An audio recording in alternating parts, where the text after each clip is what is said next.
할렐루야. 한 주간 잘 보내셨습니까? 지난 날씨가 좀 따뜻한 날도 있었지만 많이 추웠습니다. 여러분들 건강 조심하시고 또 하나님의 은혜가 여러분의 가정에 넘쳐나길 축원합니다. 오늘 제가 나오면서 문자를 하나 받았습니다. 국가적으로 정책이 이렇게 변동되었습니다. 이런 문자였습니다.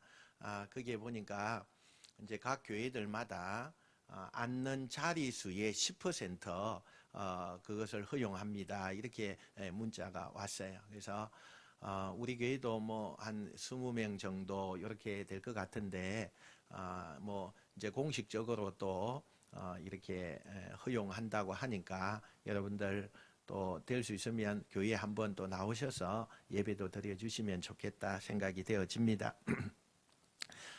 지난 시간에 우리가 아담과 여자가 선악과를 따먹는 그 장면을 제가 소개해 드렸습니다. 물론 선악과 한 입을 따먹었다고 해서 곧바로 무슨 일이 특별한 일이 일어난 것은 않았습니다. 바로 죽지 않았지요. 딱 따먹었는데 곧바로 무슨 일이 일어나지 않았다는 겁니다. 그러나 곧바로 무슨 일이 안 일어났지만 그 한 번의 그 선악과를 베어먹은 일 때문에 그들에게 있어서 엄청난 후폭풍이 찾아오는 것을 보게 됩니다. 그게 뭐냐? 서로를 믿지 못하는 거예요. 내가 선악과 따먹으면 하나님께서 죽는다 그랬는데 그걸 따먹었는데 갑자기 따먹고 난 다음에 갑자기 무슨 일은 일어나지 않았지만 서로를 믿지 못하는 거예요. 동산에서 선악과를 따먹기 전까지, 죄를 짓기 전까지는 그들이 서로 신뢰했습니다. 믿었습니다. 그런데 언제부터인가 감출 것이 생겨나게 되고 또 비밀이 생기고 서로 신뢰하지 못하는 그런 일들이 일어나게 되었다는 겁니다. 그런데 또 다음에 어느 순간부터는 하나님이 싫어집니다. 그 마음이 생겨나기 시작했어요. 종종 우리는 딱 한 번만 해보자 그런 이야기를 합니다.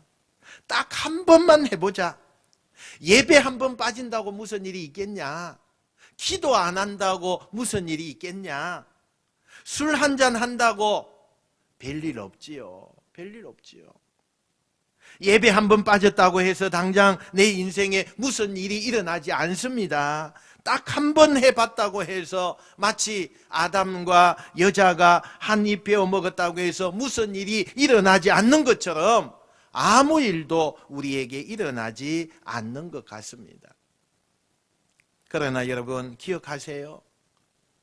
아무 일이 안 일어나는 게 아니라 그 한 번에 딱 한 번의 그 틈새가 여러분 우리를 무너뜨리는 거예요.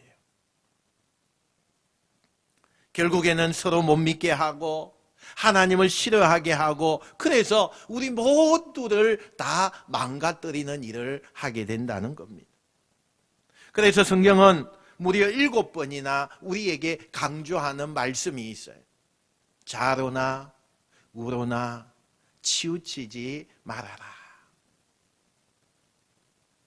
하나님께서 금지한 이 열매를 먹은 두 사람에게 과연 무슨 일이 일어났을까요? 오늘 9절 말씀에 이렇게 소개합니다. 한번 같이 읽어보겠습니다. 시작. 여호와 하나님이 아담을 부르시며 그에게 이르시되 내가 어디 있느냐? 내가 어디 있느냐? 아담아 너 어디 있느냐? 하나님이 지금 아담을 찾으시고 계십니다. 하나님이 몰라서 아담아 어디 있느냐 이게 아니에요. 여기서 아담아 어디 있느냐 이 말씀은 네가 지금 어디에 숨어 있느냐 그 뜻이 아니에요. 너의 상태를 묻고 있다는 거예요. 여러분 지금 너의 상태가 어떠냐? 지금 아담에게 하나님이 묻고 있어요. 여러분 지금 여러분의 모습은 어떻습니까? 때때로 자신을 돌아봐야 돼요. 하나님이 오늘 우리에게 향하여 묻고 계십니다. 지금 너의 상태가 어떤 상태냐? 오늘날 새해가 밝았고 2021년도가 시작되었는데 아직도 한 번도 교회에 나오지 않았지만, 가정에서 예배 드리지만 너의 상태가 어떻냐? 너 정말 예배 드릴 만한 그런 마음을 가지고 있느냐? 너는 나를 만나기에 온전한 상태냐? 너는 내 옆에 있기에 가능한 상태냐? 우리에게 지금 묻고 있다는 거예요. 하나님이 아담을 부르시는데, 아담아 내가 지금 어디 있느냐 이렇게 묻고 계시는데, 아담이 어떻게 해요? 숨어 있어요. 여러분, 기독교가 말하는 의롭다함을 입었다, 의롭다함에 칭함을 얻었다, 우리 그런 얘기 하잖아요. 기독교에서 말하는 의라는 게 뭘까? 그것은 내가 하나님 앞에 설 수 있는 자격을 받는 것을 이야기해요. 우리가 구원을 받고 의로워지면 하나님 앞에 당당하게 설 수 있는 자격을 부여받아요. 그래서 우리는요, 하나님 앞에 나가서 당당하게 어떻게 해요? 하나님을 찾아뵙는 겁니다. 그러나 하나님 앞에 구원받지 못하고 죄인이 되면 그 누구도 하나님 앞에 당당하게 나갈 수가 없어요. 지금 이들은 의로웠던 사람들인데 죄를 지어서 숨어서 하나님 앞에 바로 서지 못하고 있는 거죠. 의로움의 자격을 죄로 인해서 잃어버렸다는 겁니다. 여러분, 하나님께서 아담이 어디 있는지 몰랐을까요? 저 하늘에서 보고 계시면서 지금 아담이 어디에 있는지 정말 몰랐을까요? 아니에요, 여러분. 다 알고 있는데 아담을 굳이 하나님께서 찾고 계시는 거예요. 아담아 너 어디 있느냐? 만약에 하나님께서 아담을 멸망시키기로 이미 작정하셨다면 부를 이유가 없죠. 부를 이유가 없어요.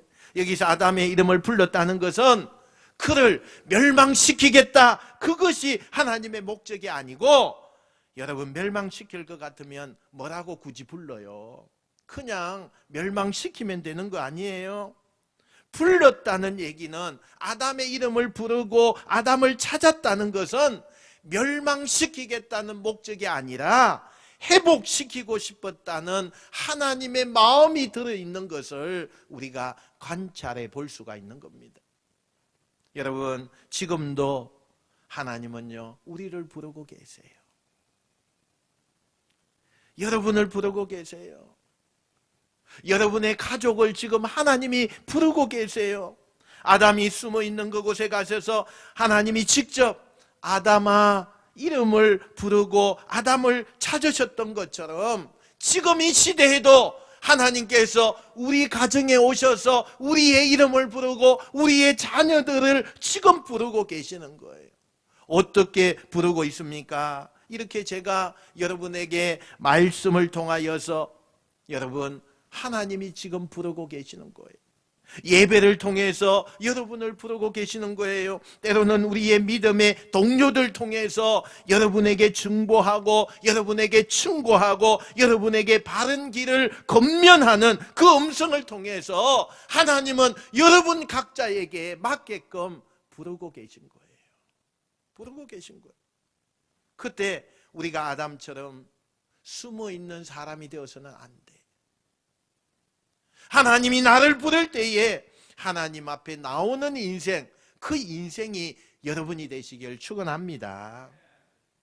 그러니까 하나님이 가르쳐서 우리가 하나님을 포기하지 않는 하나님, 그 아담을 포기하지 않고 아담을 부르셔서 어떻게 하든지 아담이 가지고 있는 그 죄를 지었지만, 그가 타락했지만 그를 회복시키고 싶은, 회복하고자 하는 그 마음을 아담에게 나타내시면서 아담아 내가 지금 어디 있느냐 이렇게 부르고 있는 것을 보게 됩니다.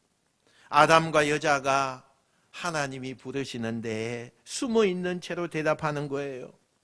하나님, 저희들이 부끄러워서 하나님 볼 수 없어요. 우리가 지금 벗고 있습니다. 두려워서 나갈 수가 없습니다. 하나님이 불렀는데도 숨어서 대답을 하고 있어요. 숨어서 대답을. 우리는 하나님과 오늘도 숨어서 거래하지요. 숨어서 거래. 하나님 앞에 이 예배의 자리에 나와서 자복하고 회개하고 우리가 우리의 죄를 하나님 앞에 내놓고 통곡하는 그런 시간이 아니라 숨어서 하나님과 거래하지요. 내 것을 포장하고 내 잘못된 것을 또 포장하고 하나님이 알지 못할 거야 또 포장하고 그래서 숨어서 하나님을 찾는 거예요. 하나님이 아담과 여자를 용서하고 싶었지만 그들은 끝끝내 숨어서 나오지 않으니까 하나님이 주신 첫 번째 이 기회를 놓치게 돼요. 모습을 보이지 않으며 숨어있는 그 상태에서 하나님과 대화를 주고받는 거예요. 하나님이 물어요. 누가 너희에게 벗은 것이 수치라고 하는 것을 알려주었느냐? 혹시 내가 금지한 열매를 따먹었느냐? 이렇게 물어요. 여러분, 하나님이 두 사람이 지금 뭘 했는지 몰라서 묻는 게 아니에요, 지금. 그런데 알면서 왜 물으시는 걸까? 알면서 묻는다는 것은요, 그 사람이 솔직해지기를 지금 하나님이 원하고 있는 거예요. 잘못을 시인해서 처음처럼 창조할 때 그 처음처럼 하나님과의 그런 아무 단절 없는 끄리낌이 없는 오픈된 관계로 돌아가기를 하나님이 진정으로 원하셔서 하나님이 기회를 주는 거예요. 아는데 묻는 건 그런 거예요. 몰라서 묻는 게 아니에요. 알지만 스스로 시인해서 이 신뢰의 관계가 다시 회복되기를 원하고 있는 하나님의 그 마음을 우리가 볼 수가 있어요. 그런데 하나님이 묻는 질문에 아담이 뭐라고 하는지 보십시오. 12절이에요. 한번 같이 읽어봅시다. 시작. 아담이 이르되 하나님이 주셔서 나와 함께 있게 하신 여자 그가 그 나무 열매를 내게 주므로 내가 먹었나이다. 내가 먹었나이다. 제일 치사한 놈이 이런 놈이에요. 이게 뭐예요? 물귀신 작전. 물귀신 작전. 자기가 잘못했으면 제 잘못입니다. 그러면 딱 끝날 것인데 물귀신처럼 물고 늘어지는 거예요. 근데 이게 얼마나 심각한 얘기냐 하면 하나님 앞에 뭐라고 해요? 당신이 만들어준 이 여자가 나한테 먹으라고 했습니다. 이 문맥을 잘 살펴보면요, 지금 어떤 결과가 있기까지 하나님, 당신도 일만의 책임이 있는 거 아닙니까? 이게 내 혼자 그렇게 한 겁니까? 아닙니다. 아담이 지금요 하나님 앞에 그런 이야기를 하는 거예요. 당신이 내 갈비뼈로 내 짝을 만들어 주셨는데 당신이 만들어준 이 여자가 이걸 먹으라고 나한테 유혹했기 때문에 내가 먹을 수밖에 없었습니다. 그러니 이 여자를 만든 당신도 책임이 있는 것 아닙니까? 이 여자가 먹으라고 했고 이 여자는 하나님 당신이 만든 여자 아닙니까? 이렇게 책임을 전가하니까 너무 황당한 이 여자가 뭐라고 하느냐? 13절에 보니까 아닙니다. 내가 그러고 싶은 게 그런 게 아닙니다. 나를 뱀이 깨물어 내가 먹었습니다. 나는 그럴 생각이 없었는데 사단이 뱀을 이용해서 뱀이 나를 깨워서 내가 유혹에 넘어간 겁니다. 여러분, 이게 내 모습 아닙니까? 이게 우리의 모습 아닙니까? 죄를 지은 후에 정직하지 못하고 무책임하게 책임을 서로에게 돌리는 거죠. 변명과 비난, 그래서 서로를 더 불신하게 만드는 거죠. 그들은요, 이 두 번째 하나님이 기회를 주심에도 불구하고 그것을 놓치게 돼요. 여러분, 이게 우리가 곰곰이 생각해 보세요. 내 모습이에요. 우리의 모습이에요. 하나님께서 때때로 우리에게 말씀으로 책망하시고 우리의 삶에 고난을 주셔서 그것을 깨닫게 하시려고 책망할 때가 있어요. 야, 너 왜 그랬느냐? 너 그렇게 하는 게 옳지 않는 것을 왜 몰랐느냐? 하나님께서 우리에게 그렇게 책망하세요. 누구를 통해서, 양심을 통해서, 예배나 기도나 말씀을 통해서 책망을 하세요. 이때 하나님의 해초리 앞에서 우리가 뭘 하고 있습니까? 우리가 무슨 생각을 하고 있습니까? 아담처럼, 그 여자처럼 책임을 변명하고, 그래서 하나님 앞에 혼나는 게 싫어서 하나님의 소리, 그 소리 듣지 않으려고 우리가 교회에 나오지도 않고 하나님을 떠나가고 예배에도 참석하지 아니하고, 아니 어떤 사람은 나는 잘못이 없습니다. 내가 부모 잘못 만나서, 마누라 잘못 만나서, 아니 내가 저 동료 잘못 만나서, 내가 다니는 직장이 그런 데기 때문에 이 세상이 그럴 수밖에 없는 영향이 나에게 오기 때문에 나는 어쩔 수 없습니다.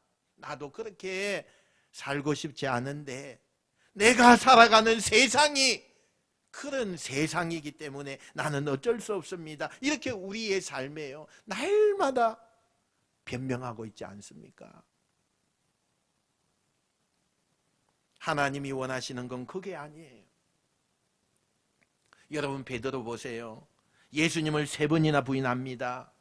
달기 어느 날 꽃기호라고 우는 순간에 내가 나를 3번 부인하리라고 하는 그 예수님의 말씀이 생각이 난 거예요.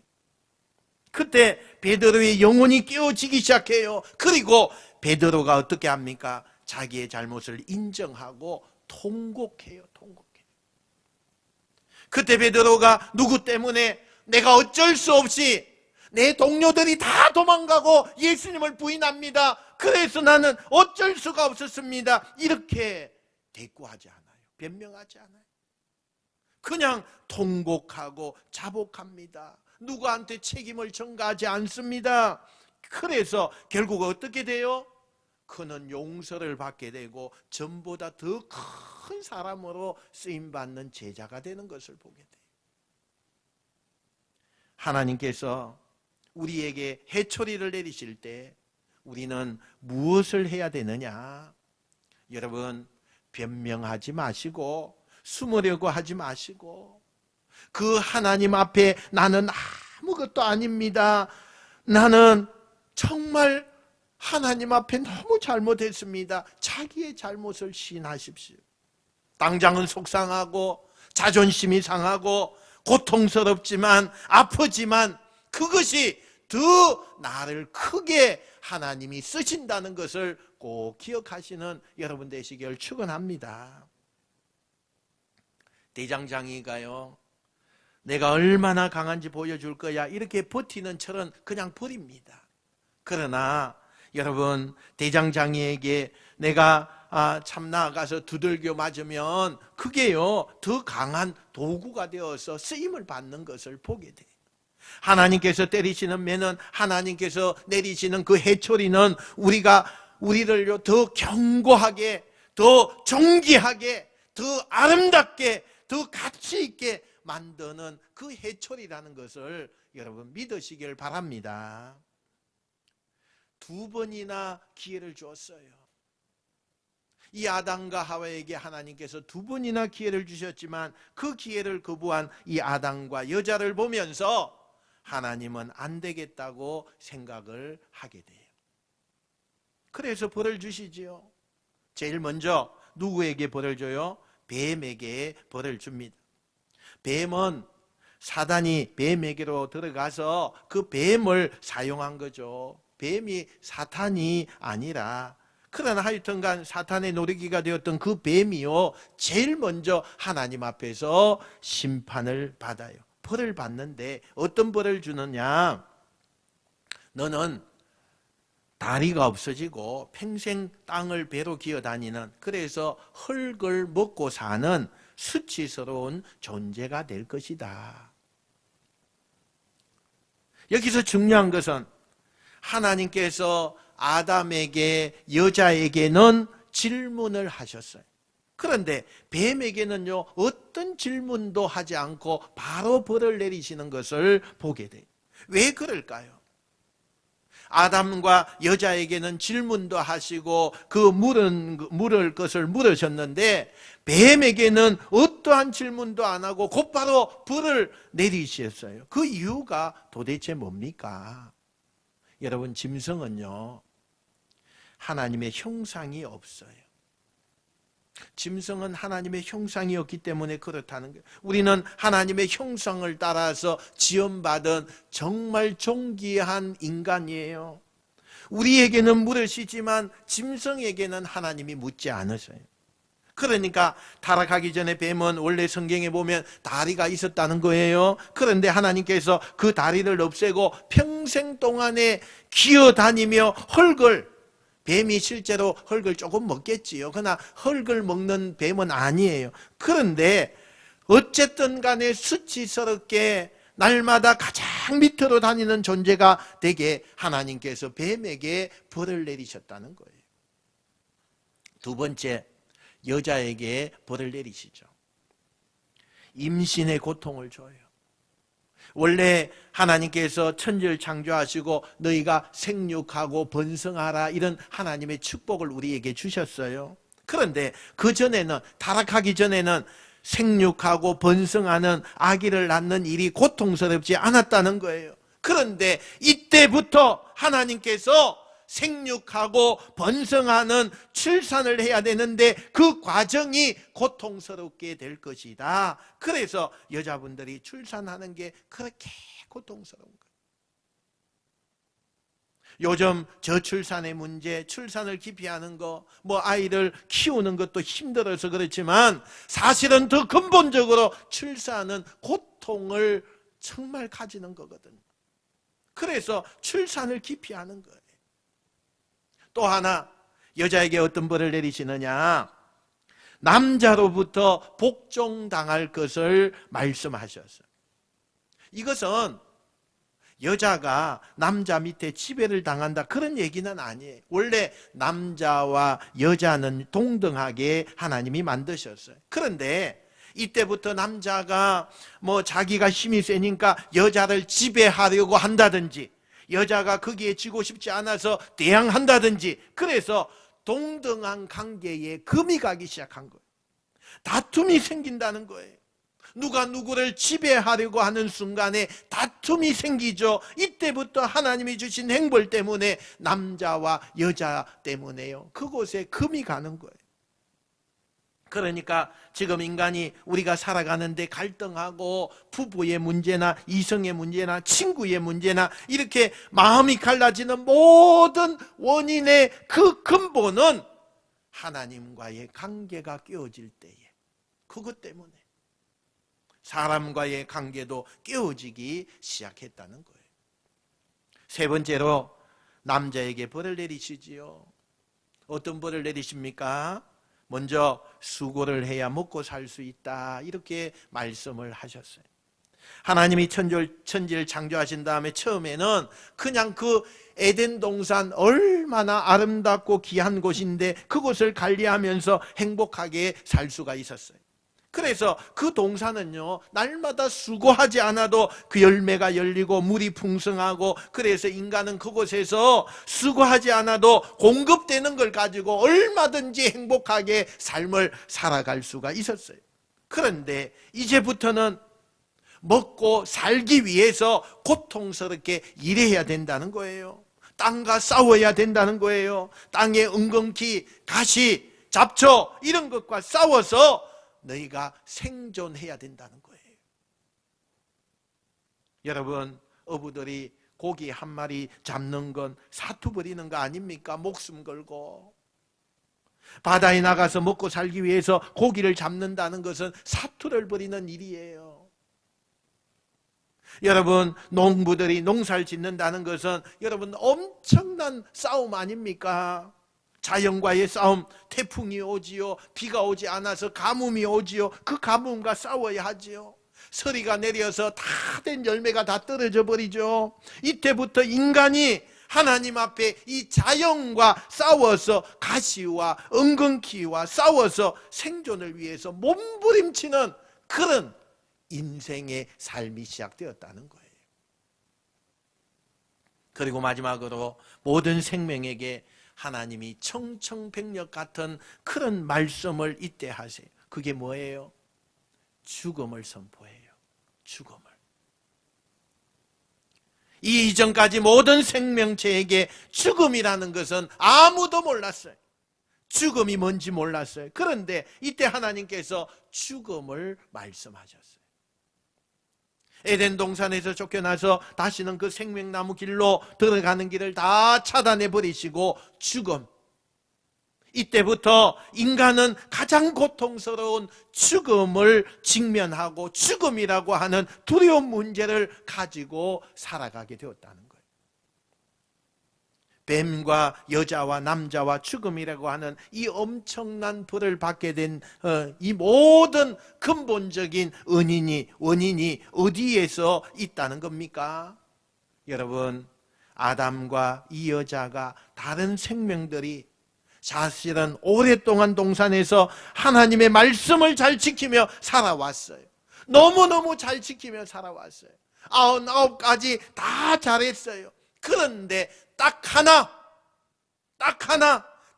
번 이 말씀을 잘 지키지 않고 어겼을 뿐이에요.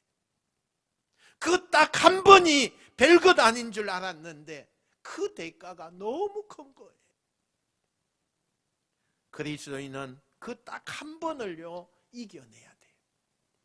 따라합시다. 인간에게 가장 중요한 것은 복을 구하는 것이 아니라 지키는 것입니다. 복을 구하는 것이 아니라 지키는 것입니다. 여러분 명심하세요.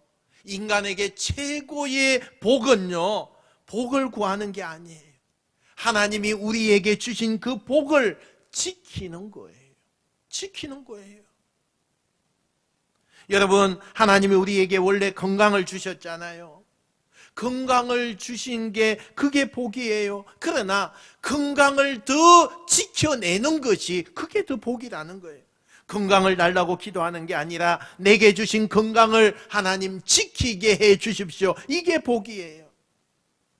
어린 아기들, 갓난 아기 보세요. 얼마나 순수합니까? 얼마나 아이들이 자연적입니까? 그 순수하고 깨끗한 그 아이들의 영혼이 여러분 점점 자라면서 시기하고 경쟁하고 누구하고 미워하고 남을 짓밟고 인간이 그렇게 변하고 있잖아요. 원래 순수하게 하나님이 우리를 창조해 주셨어요. 순수하게 태어나게 하셨어요. 그런데 우리가 변질되는 거죠. 내게 주신 그 순수함과 깨끗함을 지키지 못했다는 거예요. 달라고 기도하지 마시고 이미 여러분에게 주어진 것을 지키는 것이 복이 있다는 것을 꼭 기억하시는 여러분 되시기를 축원합니다. 다시 한번 따라합시다. 복을 구하는 것이 아니라 지키는 것이 복입니다. 복을 구하는 것이 아니라 지키는 것이 복입니다. 복을 구하는 것이 아니에요. 지키는 게 그게 복이에요. 그게 복. 주어진 것을 지키지 못해서요 벌을 받고 터벅터벅 동산 밖으로 이제 쫓겨나기 시작했어요. 그때 그들의 뒷모습을 지켜보고 계셨던 하나님께서 나지막한 목소리로 잠깐 멈춰봐. 그리고 다시 앞에 부르시더니 그들에게 생각지도 않은 선물 하나를 그들에게 주시죠. 21절요. 같이 읽어봅시다. 21절입니다. 시작. 여호와 하나님이 아담과 그의 아내를 위하여 가죽 옷을 지어 입히시니라. 아멘. 생각지도 않은 선물을 하나님께서 떠나가는 그들에게 주시는 거예요. 무화과 나무로 엮여서 치마를 만들었는데 그건 금방 시들어 버리는 테니까 가죽옷을 하나님이 친히 만들어서 그들에게 입혀주고 선물했어요. 여러분 이걸 기독교에서 뭐라고 하느냐? 은총이라고 해요. 은총. 하나님의 선물, 은총. 내가 잘해서가 아니라 내 뒷모습을 보고서 죄로 인해서 떠나가는 내 모습을 보고 하나님께서 우리에게 주시는 선물을 기독교에서는 은총이라고 해요. 오늘 성경에 나오는 이 단어 가운데 이 말을 기억하세요. 한번 따라합시다. 가죽옷을 지어 입히시니라. 가죽옷을 지어 입히시니라. 여러분, 그냥 잎사귀 금방 시들어버리죠. 아무리 정성을 다해서 내가 만들고 그것을 내가 잘 입는다 해도요, 금방 시들어버리고 금방 없어져요. 그러나 가죽옷은요, 없어지지 않아요. 이 가죽옷이라는 게 뭘 말하는 거냐? 하나님의 구속의 은혜, 예표를 하고 있다는 거예요. 인간이 수치스럽게 살 수밖에 없는 존재인데 예수님이 죽음으로 사랑의 수치를 가려주는 그 가죽옷, 지금 아담과 그 여자가 죄로 인해서 수치스러워서 자기들을 감추고 그 나가는 그곳에 가죽옷을 만들어 주셨다는 것은 죄로 인해서 수치스러워할 수밖에 없는 우리를 향해서 이 땅에 예수 그리스도를 보내셔서 예수 그리스도의 죽음으로 우리가 죄의 수치에서 자유하게끔 하시는 그 구속의 은혜를 하나님께서 예고하고 계신다는 거예요. 이 가죽옷을 만들어주는 것은 신학적으로 중요한 몇 가지 의미가 담겨져 있습니다. 첫 번째는요, 죽음이 뭔지를 알게 하시는 거예요. 이전까지 아담과 여자에게 죽음이라는 것이 뭔지 몰라요. 그런데 이 가죽옷을 만들어 입혀주면서 아마도 학자들은요, 이 가죽옷을 어디에서 이 가죽옷이 왔을까? 어떤 동물 죽여서 이 가죽을 벗겼을까? 아마 양과 염소 중에 하나였을 것이다, 뭐 이렇게 얘기를 해요. 그러면 동물을 죽여서 그 동물이 죽어가는 모습을 이 아담과 여자가 본 거 아니에요? 그 전까지는 죽는 걸 한 번도 본 일이 없어요. 그런데 여러분, 이 동물이 죽어가는 이 모습을 이 아담과 여자가 보는 거예요. 한 번도 경험해 보지 못했고 한 번도 본 적이 없어요. 체험하지 못했어요. 그런데 자기들에게 가죽옷을 입혀주기 위해서 그 동물이 죽어가는 모습을 보게 되었다는 거예요. 그리고 인지하죠. 죽음이라고 하는 것이 저렇게 고통스러운 거구나. 죽음은 저런 과정을 거쳐서 가는 거구나 라는 것을 분명하게 보여주는 거예요. 그래서 그 죽은 동물을요, 가죽을 벗겨서 그들에게 옷을 만들어 준 거예요. 두 번째 신학적인 의미는 이 동물들 죽이면서 하나님께서 이 아담과 여자에게 가르쳐 주기를 원하는 게 있었어요. 그게 뭐냐? 예배하는 법을 가르쳐 주는 거예요. 아니, 동산 밖으로 쫓겨나는 그들에게 예배가 왜 필요했을까요? 여러분, 예배는요, 하나님을 만나는 길이에요. 예배는 하나님을 만나요. 인간이 하나님을 만나는 통로가 뭐냐? 예배예요. 예배예요. 비록 너희들이 동산 밖으로 몰아내지만, 너희들을 내가 쫓아내지만, 쫓아낸다고 해서 나와 너희들의 관계를 끝내는 것이 아니라, 이 동산에서는 날마다 나를 그냥 만날 수 있었지만, 너희가 동산 밖으로 나가면, 저주의 땅으로 가면 예배를 통해서 나를 만나라 라고 하는 것을, 이 길을 열어주신 것이 이 예배예요. 그래서 우리 현대사회에서도 어떤 삶을 살더라도요, 우리가 예배가 중요한 거예요. 예배가 중요한 거예요. 예배하지 않고는 하나님을 만나는 길이 없기 때문에, 이게 성경의 법칙이기 때문에 예배가 중요해요. 세 번째 신학적인 의미가 뭐냐? 이 가죽옷을 만들어주신 신학적 의미는 하나님을 늘 기억하라는 거예요. 하나님이 만들어준 그 가죽옷을 몸에 걸치고 있는 한 그것을 날마다 보게 되죠. 날마다 보게 돼요. 그 볼 때마다 하나님께서 우리를 버리지 않으셨구나. 하나님께서 떠나가는, 타락해서 죄를 지어서 추방당하는 우리들에게 내가 너희를 그래도 사랑한단다. 내가 너희를 버리지 않는다. 내가 너희들과 영원히 함께한다라는 것을 보여주시는 상징이 이 가죽옷이기 때문에 이 가죽옷을 보고 만질 때마다 그 옷을 입을 때마다 하나님을 기억하라는 거예요. 우리가 살면서 종종 의심할 때가 있죠. 하나님이 정말 나와 함께 하시는 게 맞나? 하나님이 도대체 어디서 나와 함께 하시는 거지? 여러분, 그럴 때마다 기억하십시오. 나를 위해 지어주신 이 가죽옷을 기억하십시오. 나를 위해 십자가에서 죽으신 예수 그리스도를 기억하십시오.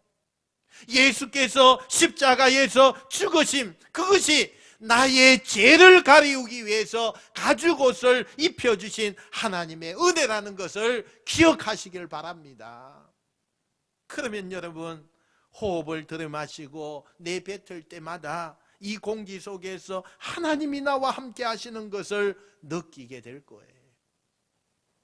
여러분의 일상의 크고 작은 사건 속에서 하나님이 여러분과 함께 계신다는 것을 늘 예수님을 묵상하고 예수님을 기억하는 한 여러분 그것을 느끼게 될 줄로 믿습니다. 말씀을 마칩니다. 오늘 창세기 3장의 말씀은 딱 한 번의 잘못으로 인해서 하나님이 드시는 해초리, 그래서 말할 수 없는 아픔을 겪는 인간, 그러나 이 메시지 속에서 그 해초리 너머에 숨어있는 하나님의 그 사랑, 하나님의 그 속마음.